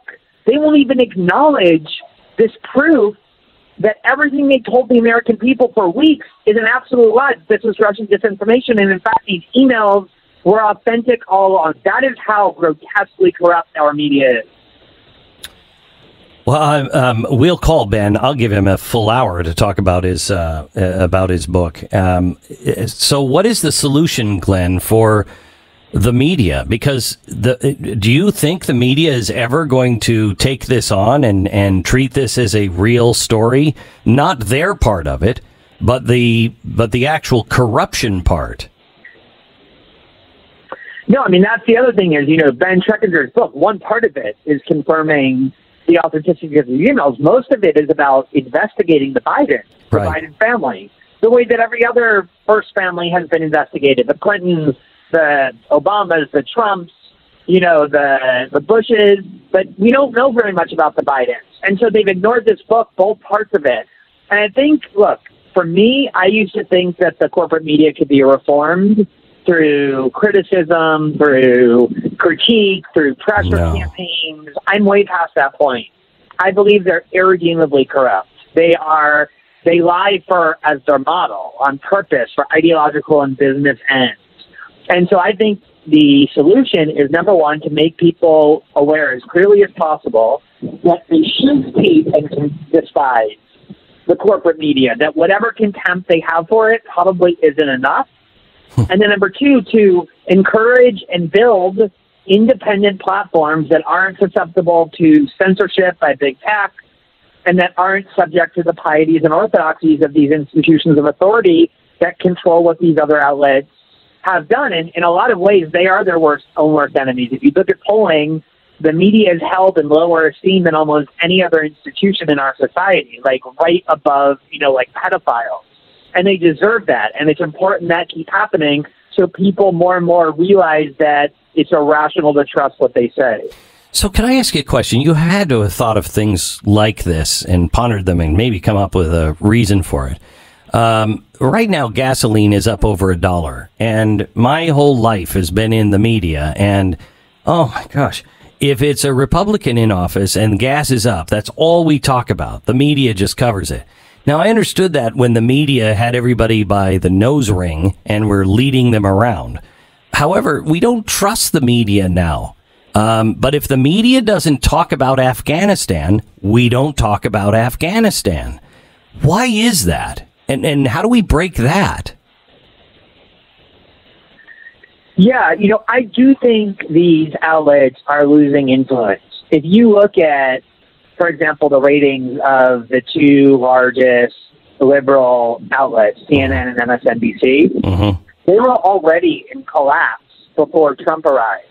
All those hosts were about to get fired because nobody was watching their shows. Trump single-handedly saved that part of the media because it gave people a desire to watch, and it enabled them to scare everybody about Trump sufficiently to make people pay attention. And with Trump gone, they're back to disappearing. I mean, the ratings of CNN and MSNBC are humiliatingly little. I mean, they get, on their best days, what like a mid-level YouTuber gets. Yeah. And then you look at, like Fox News and other outlets that challenge the liberal orthodoxies, including even like OAN and, Newsmax that are growing. But what's really growing are independent platforms. People who are on Rumble, who are on Substack, who are on YouTube even, who continue on Twitter. People who have these dissident voices are able to shape discourse in ways that previously they never were able to do before. And that's the thing that I think needs to be built and fortified. So is the social media, the corporate social media, are they doomed for the same kind of fate? Yeah, I mean, when the first time you and I ever talked on was, I think, like a year or so after I began doing the reporting from Edward Snowden about how the NSA was spying on everybody. Yeah. And my cause back then was a free internet, because I always viewed the internet as one of the most important human innovations to free us from the tyranny of centralized government and corporate control, because it would enable us to communicate with one another without their intervention. And what the Snowden story was about, and now what big tech censorship is about, is this attempt to degrade that internet from this tool of liberation into a tool of coercion. And yeah, I do think that the kind of, Silicon Valley giants, the monopolies like Facebook and Google and Apple and Amazon, are obviously being increasingly controlled in terms of the things you can and can't say on there. And that's why these alternatives like Rumble, like Substack, like people turning to Bitcoin and blockchain, which will decentralize control of how we communicate with one another, are becoming more and more popular. Because what's the point of having an internet if the same corporate and state forces dictate and censor and police what we can say, as always we're in control beforehand? And the thing that always crosses my mind is there's an awful lot of money and power at stake. And that's why I can't see the United States government letting Bitcoin and letting social media get out of their grasps. Yeah, I mean, anytime you have a new technology, a new instrument, a new weapon, whatever you want to call it, and the internet can be described as all of those things, that can actually threaten prevailing status quo power and power centers, you're obviously going to have a war over who gets to control it.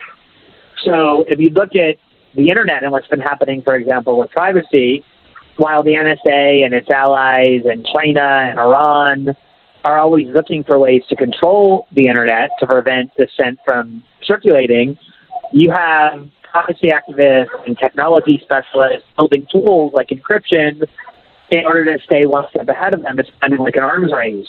Now with Bitcoin and chain, which are being championed by, some of the most influential people in the world, like Jack Dorsey and Elon Musk and others, it's going to be a war over that technology as well. You're going to have the state that's going to try and control it, and you're going to have people who are going to try and fortify it. Just one quick, really interesting thing that I think from history that a lot of people have forgotten.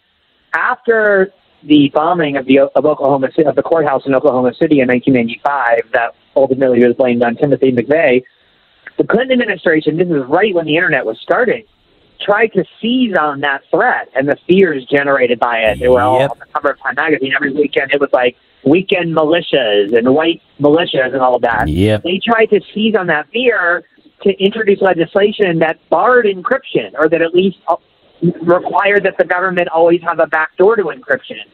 And they lost. So this battle has been going on for 20 years over who's going to get to control the internet and how it's going to be functioning. And it's never going to end, because that's what institutions of power do, is they try and protect their power.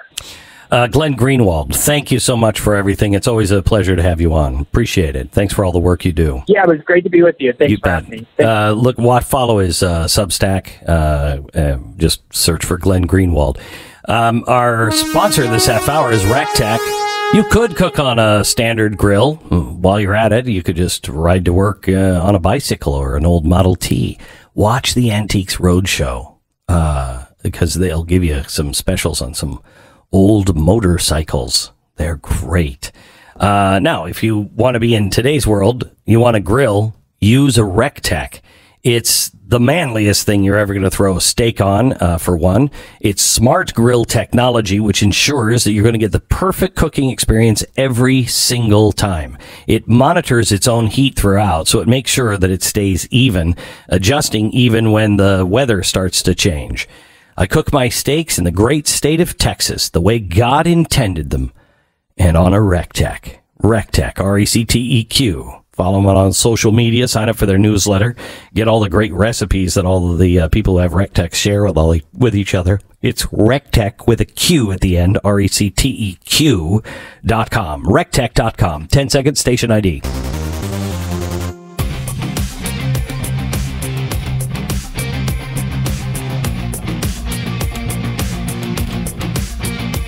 So in some ways, what he says is good, that the media has embarrassing numbers, and they do. It's a joke, their numbers. They've earned them. Yeah, they have earned them. We have more people on the Blaze than they have in primetime sometimes. It's remarkable. It's really remarkable. But what is missing is the sense of collectiveness. You know, we used to watch the same things and be able to move together as one and know what everybody was talking about. Those days are over. There are no solutions, only trade-offs, and I do think that that's one of the trade-offs. You know, we talk about this all the time, in that you've gone through the past 10 years or so making news, right? Like finding, not following what is already in the news and analyzing it, though we of course have to do that as well, but finding stories that people aren't talking about and turning them into stories that everybody's talking about. And that it gets harder as more people are decentralized. Mm-hmm. That's okay. I mean, I'd rather have the information be correct, even if not as many people see it. I want to make sure we're getting the right stuff out there, and people can find it if they want. But that does push back against that collective the experience. The problem is the vilification by these giants that are dying. They just vilify anybody who says, no, the Hunter Biden story is real. And they taint so many that are not paying attention that it will take a while for that taint to come off. Just as it's taking a while for Americans to wake up and go, wait a minute, they're lying to me over and over and over again. Why should I believe them today?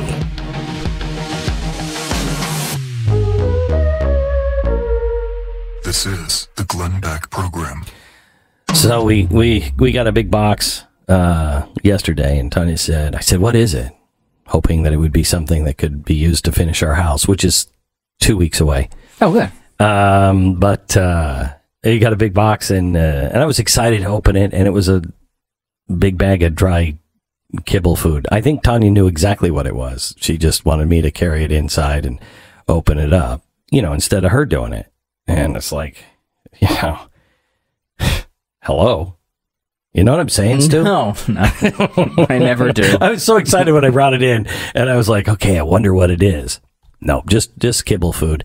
And Uno was about as excited about it as I was. And then I took some of it out, and I put rough greens on it, put it on his bowl, and he lapped it up.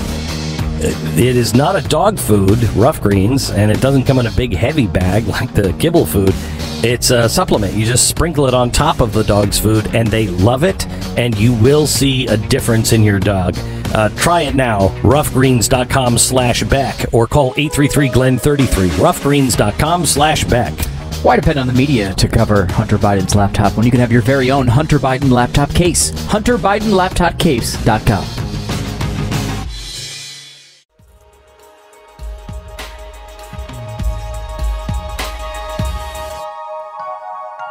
This is the Glenn Beck Program.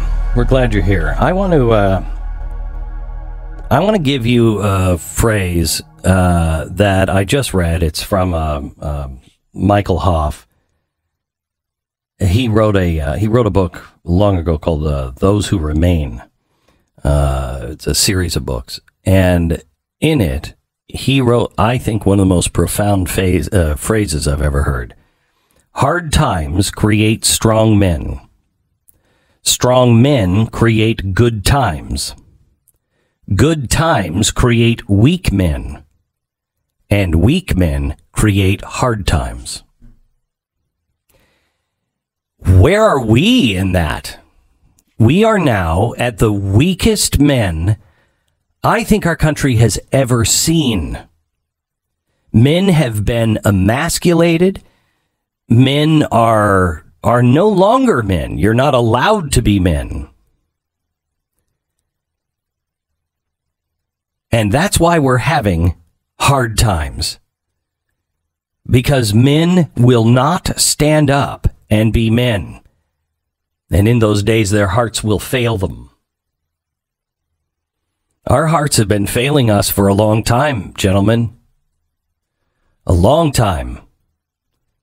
Do we stand for truth? Do we stand for justice? Do we treat women the way we should be treating women all the time? Do we stand up for those who can't defend themselves? That really is what America, I think, was based on. Any of our military, it was to defend the defenseless. We are a nation of bullies now. And all this anti-bullying crap is just that. It's crap. It hasn't stopped bullies. It has given those people who claim to be trying to stop bullies the power to be a bully on everybody else. And the reason why they can be bullies is because we are weak men. The good news is these times are going to create strong men. And I will tell you that we have a choice. We can either stand up now collectively and be strong men, or when all of us are so weak, we will cry out for a strong man. And that will be the end of the republic. The reason why we are having, I don't know if you saw this. We saw a record increase in murders in 2020. The homicide rate, there were 5,000 more homicides across the country than the year earlier. We had 21,500 murders last year. 30% rise. The previous record is in 1968. We had an increase in 1968 of 12.7. This is a record jump of 30%.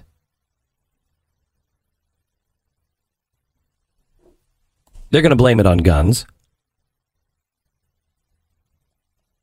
But you know what it is? There's no deterrence anymore. There's no consequence anymore. Nobody has to pay for his sins. And that's the problem. We have allowed weak men to be our shepherds. I think you could trace this particular situation that we're in now.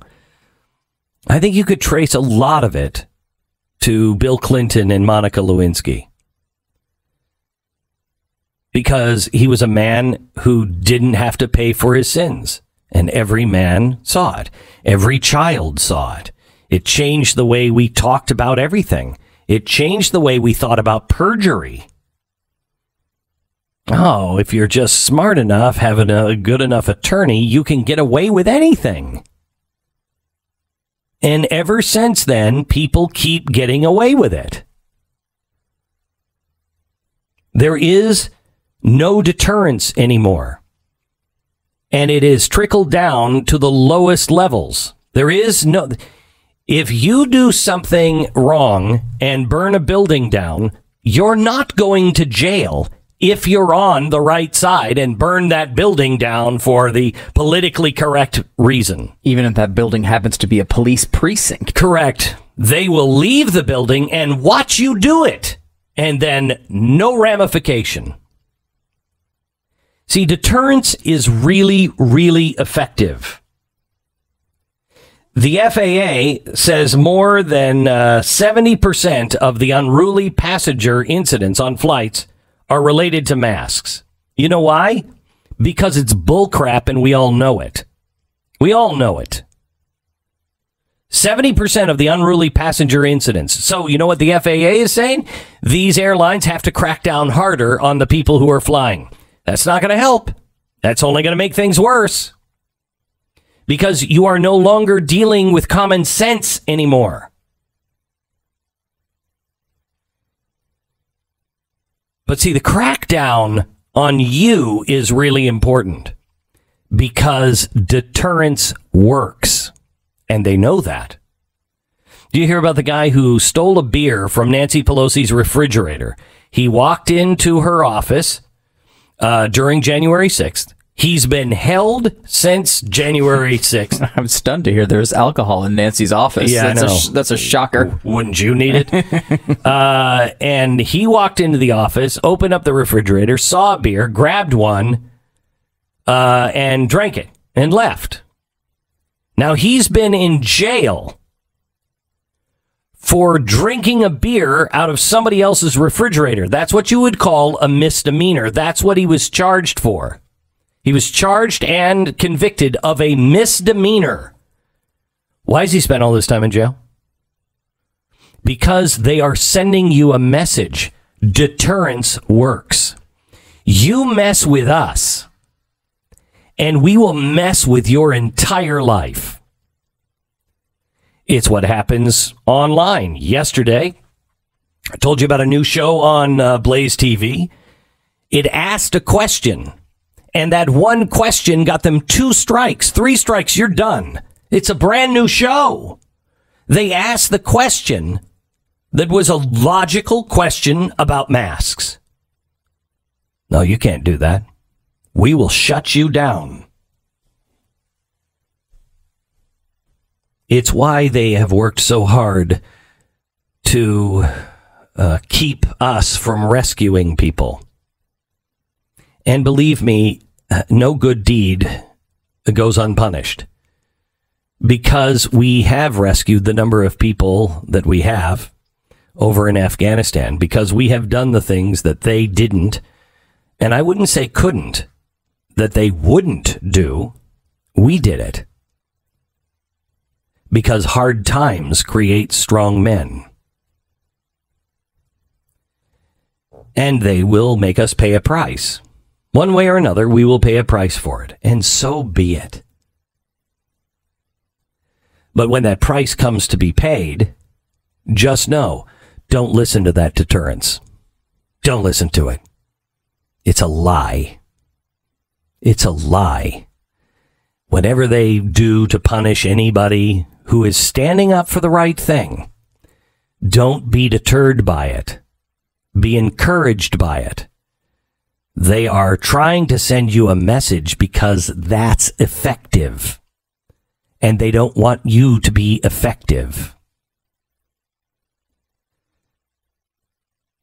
May I just tell you one story about what you did last night? 2 nights ago, we rushed an Afghani woman to the plane. She was 9 months pregnant. She was going to have her baby. And if she would have her baby, she and her baby would die. The hands of the Taliban. So we rushed her ahead and put her on one of the planes, and she was taken to safety, and she had her baby on the tarmac of the free country. State Department yelled at us, "How dare you? That's against the rules. You can't put a pregnant woman on a flight." Are you out of your mind? Let me give you another one. I don't want to give you any details of the people that are involved in this, but these are people that really helped the United States in our fight over in Afghanistan.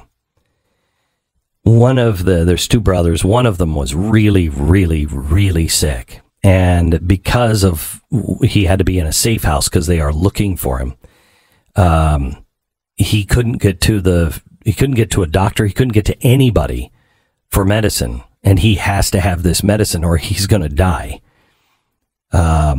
He has to have infusions and everything else. It's bad. Well, the antibiotics that he needs, he couldn't get.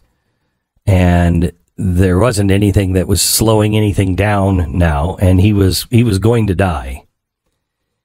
He couldn't get medicines because everything around him was closed. He couldn't get medicines because he couldn't go to a doctor because he'd be exposed. And the only place he could get the medicine that he needed was hours away. They didn't have any money, and they couldn't get through the 15 Taliban checkpoints. Well, one of our unbelievable people with the Nazarene Fund, Damaris, found out about this. And she found a doctor. I don't even know how. She found a doctor, got him to the safe house. He said, I can't get the medicines for you because we're going into the Sabbath. And you're not going to be able to get anybody to open anything up. Well, that doctor, after some convincing by Damaris, she's relentless, we were able to send a courier and brought a month's worth of medicine down. He is doing better, but we had to get him to a doctor as well. So last night, we got him to a doctor in a safe country. His family had to remain behind, but they will come out soon. I want to tell you what his brother said. After the U.S. forces left my country, I felt we had been left behind after my 3 years of service with the U.S. Army, but I understood that good always finds its way. Me and my brother have made it out thanks to all of you, the amazing team members that we have, and the people who have donated. We have such luck to have an amazing team. We don't have the words to express our gratitude. I have a 2-year-old daughter who has always been with me since she was born. I just spoke with her. She's been crying all day long. I know I'm going to see her soon. I left my family behind for my brother, and God knows, and I know God. He is watching me. He's watching our family, and soon good will come for them. Be a strong man. Stand up, because you are the answer to someone's prayer today. And by being that man, just today in the small way, whatever way you find, you will change the world. Because there's enough of us that want to be strong men.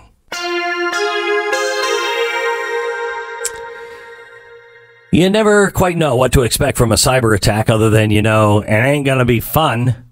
Cyber criminals are doing everything they can to separate you from not only your money, your possessions, but your credibility, your good name, your credit, everything. It's important to understand how cybercrime and identity theft are affecting your life. Every day you put your information at risk on the internet. LifeLock will help you detect a wide range of identity threats. Not everybody, not everything, nobody can cover all of it, but they're the best in the business. And if they detect something, they'll send you an alert. And usually, for me, it's come in the form of a question. Did you just open this? Did you just buy something in Tibet? Like, nope, that wasn't me. Then, if it isn't you, they have a restoration specialist on hand to help you clean all of that up. They are really, really good, and they'll protect your identity better than I think anybody else. It's LifeLock by Norton. Join now and save up to 25% off your first year with promo code BECK. Call 1-800-LifeLock, 1-800-LifeLock, or head to lifelock.com. Promo code BECK, save 25% now. The Glenn Beck Program. We cannot leave the air without a bit of good news. Everybody now associates Cuomo with, sexual harassment. But usually it's the brother who is the governor that is nailed with that. Not Chris Cuomo, the host of a CNN show.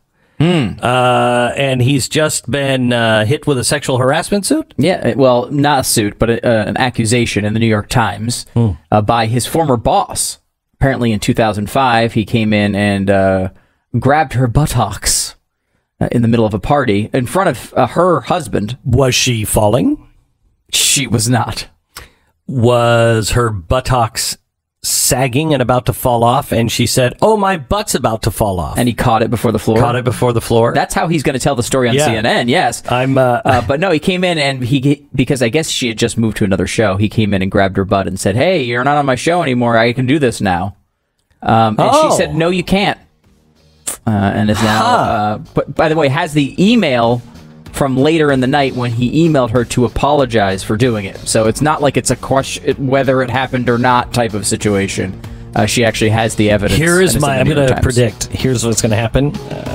Nothing. That's the Cuomo way. Yeah, it is. I will say, especially at CNN, even the Democrats of New York State have higher standards than CNN for this type of thing. They'll let Chris Cuomo get away with anything. Anything. It doesn't matter. I wish you a fond farewell, CNN. This is the Glenn Beck Program.